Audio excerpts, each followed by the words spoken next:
Dear Patriots, before the news starts, please subscribe to our patriotic channel by clicking the subscribe button. Give us a thumbs up to this video.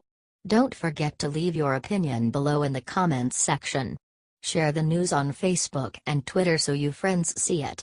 Thank you. Game over for NFL Anthem Kneelers, they're done. Every American is cheering. NFL Anthem Kneelers caused the league to lose millions of viewers last season. Ratings declined bigly. Now, some kneelers will never kneel again. Here's why. From ESPN. Miami Dolphins owner Stephen Ross says all players on his team will stand for the national anthem starting next season. All of our players will be standing, Ross told the New York Daily News on Monday. Wide receiver Kenny Stills, safety Michael Thomas and tight end Julius Thomas knelt during the anthem several times during the 2017 season. Only Stills is likely to be with the Dolphins next season, as Michael Thomas is set to become a free agent later this month and Julius Thomas is likely to be released. Initially, I totally supported the players in what they were doing, Ross said. It's America, and people should be able to really speak about their choices. But Ross told the newspaper he came to the standing decision because he felt the message being sent by kneeling players was unpatriotic and anti-military, an interpretation that was taken by President Donald Trump. New York Daily News has more. If a player wants the privilege of making millions of dollars in the NFL, or other leagues, he or she should not be allowed to disrespect our great American flag, or country, and should stand for the national anthem. If not, you're fired. Find something else to do. Trump tweeted in September. When that message changed, and everybody was interpreting it as that was the reason, then I was against kneeling, said Ross. I like Donald Trump. I don't support everything that he says. Overall, I think he was trying to make a point, and his message became what kneeling was all about. From that standpoint, that is the way the public is interpreting it. So I think that's really incumbent upon us to adopt that. That's how, I think, the country now is interpreting the kneeling issue. Ross said he's still in communication with Trump. The two men's football ties stretch all the way back to the USFL days before the Football League folded, and Ross said he thinks the president is concentrated on making the country better. Continued. The 77-year-old Ross, who is on the board of directors for the Jackie Robinson Foundation and received the Roby Award for being a longtime champion of equal opportunity, also said he has talked with New Marlins co-owner and chief executive officer Derek Jeter since the former Yankee captain took over the South Florida baseball team's reins. Ross said Jeter has his challenges ahead of him now that he's moved from the baseball field to the executive office. Good on the Dolphins for taking a stand.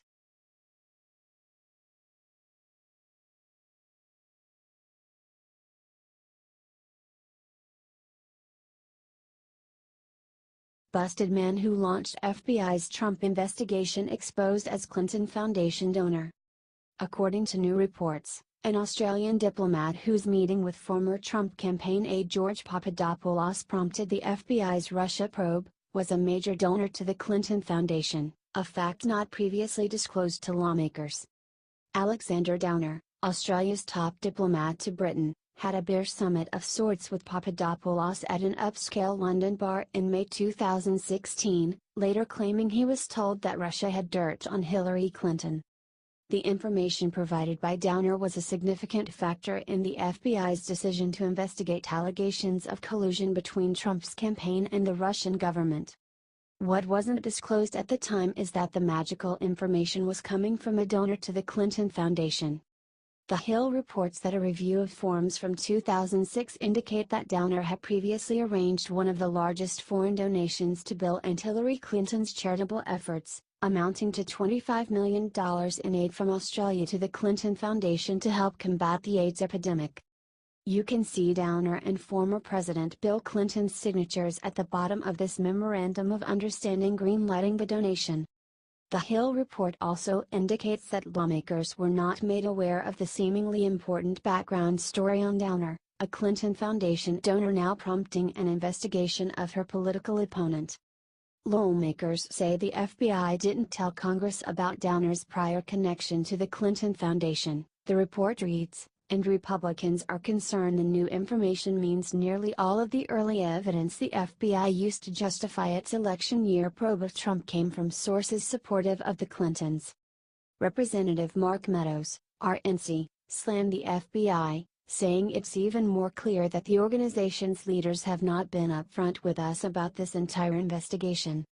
Representative Jim Jordan, RO, concurs, saying, "We continue to get new information every week. It seems that sort of underscores the fact that the FBI hasn't been square with us."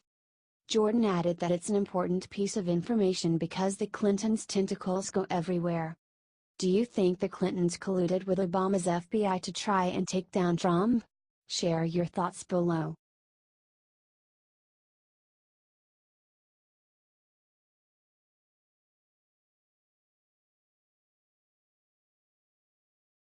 Winning federal judge gives Trump great news on DACA. President Donald Trump has notched another win for immigration reform. Late Monday, a federal judge in Maryland sided with the Trump administration's decision to end Obama's controversial Deferred Action for Childhood Arrivals (DACA) program. Bush-appointed Judge Roger W. Titus ruled that Trump acted within his authority to rescind DACA, a program that, at best, existed in a legal gray area. As Titus wrote in his decision, Trump's decision to end the program while Congress comes up with another solution was rational. This decision took control of a pell-mell situation and provided Congress, the branch of government charged with determining immigration policy, an opportunity to remedy it. Given the reasonable belief that DACA was unlawful, the decision to wind down DACA in an orderly manner was rational, Titus said. DHS also approved of Titus's ruling. The Department of Justice has long maintained that DHS acted within its lawful authority in making the discretionary decision to wind down DACA in an orderly manner, and we welcome the good news today that the District Court in Maryland strongly agrees, DOJ spokesman Devin O'Malley said in a statement. While the ruling is definitely a win for common-sense immigration reform, it unfortunately doesn't affect the current status of DACA. Injunctions handed down by other courts have kept the program in place. However, no new illegals who would be eligible for the program can apply. This is the second time in 2 weeks that Trump has received good news about his strides to enforce the rule of immigration law. Last week, the Supreme Court agreed that immigrants detained for deportation can be held indefinitely without periodic custody or bail hearings. Share this great news with others now.